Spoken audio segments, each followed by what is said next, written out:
avec le temps de l'Avent qui débute aujourd'hui, nous nous disposons à célébrer en même temps un passé, un présent et un avenir. Nous célébrons un passé en nous rappelant ces centaines d'années qui se sont écoulées entre la promesse d'un Sauveur et sa venue. Tout a commencé peu de temps après que Dieu eut commencé à se révéler à l'humanité, en faisant appel à un récit poétique, sans doute inspiré par d'autres cultures. La Bible nous annonce qu'après le péché de nos premiers parents, il y aura une lutte à finir entre le bien et le mal, personnifié par Dieu et le démon. Dieu dit au serpent, qui représente le démon, « Je mettrai une hostilité entre toi et la femme, entre ta descendance et la sienne.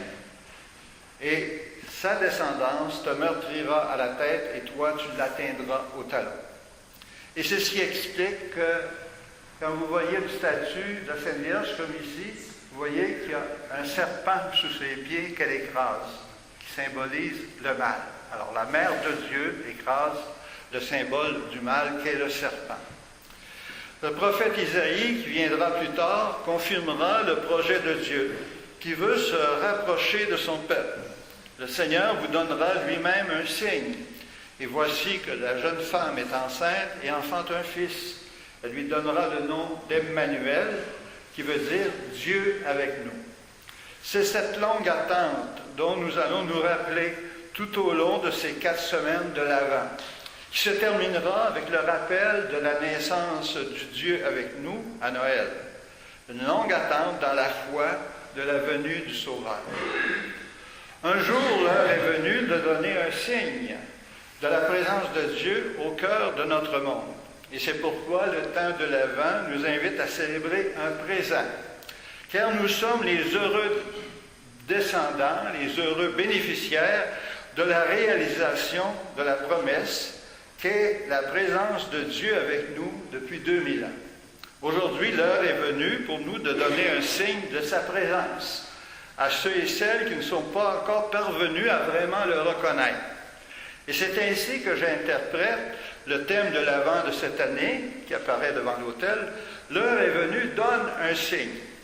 Cette demande peut être comprise comme une invitation qu'on adresse à Dieu de nous donner un signe de sa présence. Surtout si nous sommes dans les ténèbres du doute et ou de l'incroyance. Mais ce thème peut aussi être compris comme une invitation à nous les croyants, de donner autour de nous un signe de la présence de Dieu. Et c'est l'interprétation que je retiens. Aujourd'hui, il en sera de même pour les autres dimanches. Je vous propose un signe bien précis à donner au cours de ce temps de préparation à Noël, et particulièrement cette semaine. C'est le signe du pardon, ou si vous aimez mieux, de la miséricorde. Le pardon, c'est le fruit de la miséricorde. Cette miséricorde nous est décrite dans la première lecture. Tu étais hérité par notre obstination dans le péché, et pourtant nous serons sauvés. Nous sommes l'argile, tu es le potier, nous sommes tous l'ouvrage de tes mains. Il n'y a pas de péché qui peut nous priver de la miséricorde de Dieu, qui peut nous priver du pardon de Dieu. Il ne doit pas y avoir une seule personne qui nous a fait du mal qui devrait être privée de notre miséricorde, de notre pardon. Et pendant ce temps de l'Avent 2011, soyons un signe du pardon de Dieu, de la miséricorde de Dieu, en allant vers ce parent, vers cet enfant, vers ce membre de notre famille, vers ce compagnon ou compagne de travail, vers ce voisin ou cette voisine qui attend peut-être notre pardon. L'heure est venue, donne un signe, donne-lui à cette personne un signe de pardon. Ce sera un double signe, à la fois un signe de notre grand cœur et en même temps un signe du grand cœur de notre Dieu. C'est ainsi que le Dieu avec nous peut continuer à se manifester par chacun et chacune de nous. Pendant l'Avent, nous célébrons un passé, un présent et aussi un avenir. Nous vivons, nous aussi, un temps d'attente. L'attente du grand retour du Christ dans le monde. D'où l'importance de tenir compte de l'invitation que Jésus nous fait dans l'Évangile de ce matin. Veillez donc, car vous ne savez pas quand le maître de la maison reviendra. Il peut arriver à l'improviste et vous trouver endormi. Ce que je vous dis là, je l'ai dit à tous, veillez.